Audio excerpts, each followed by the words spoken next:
के सेंटर से बना दें और कोई पार्टिकल को ड्रॉप करें तो ये SHM शो करेगा, यही था ना, किसी इंटरमीडिएट डिस्टेंस x पे पार्टिकल को कंसीडर करना है ना।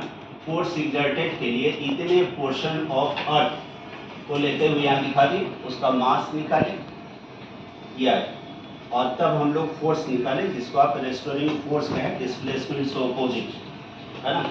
यहाँ डिस्प्लेसमेंट से अपोजिट Gm/r² है ना, x², और ये फोर्स का वैल्यू इस तरह से देखते हुए फोर्स को ma लिख दिए और एक्सेलरेशन प्रोड्यूस निकाले है ना।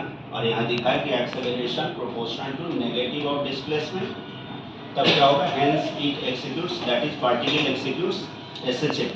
और तब यहाँ से टाइम पीरियड का फॉर्मूला जानते हैं, 2π डिस्प्लेसमेंट बाई एक्सेलरेशन, और वैल्यू रखते हुए हम लोग ये 2πr/gm, और gm का वैल्यू जानते हैं gr², और इसको सॉल्व करने से आ जाता है आपका 2π√r/g।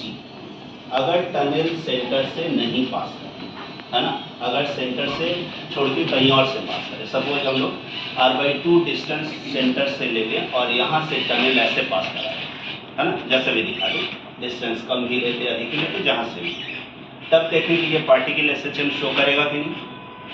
फिर से किसी intermediate displacement from the centre of the tunnel देखें और फोर्स एग्जर्टेड निकालने के लिए वही फॉर्मूला सिमिलर है ना, Gm1m2/r² की, और इस फोर्स का कंपोनेंट ले लिए अलोंग द टनल, उसके लिए हम लोग क्या करेंगे, cos थीटा, cos कंपोनेंट यहाँ फिगर में देख रहे होंगे, ठीक है।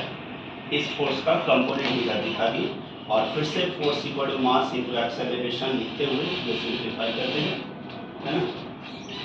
और आगे आपका फिर से acceleration proportional to negative of displacement, then particle will execute SHM and therefore time period 2π√r/g।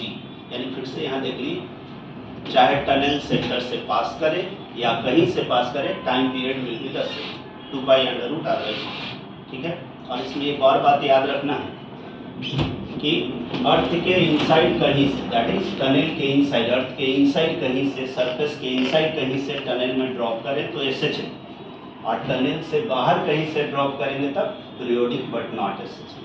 वो कैसे बताएं, ठीक है।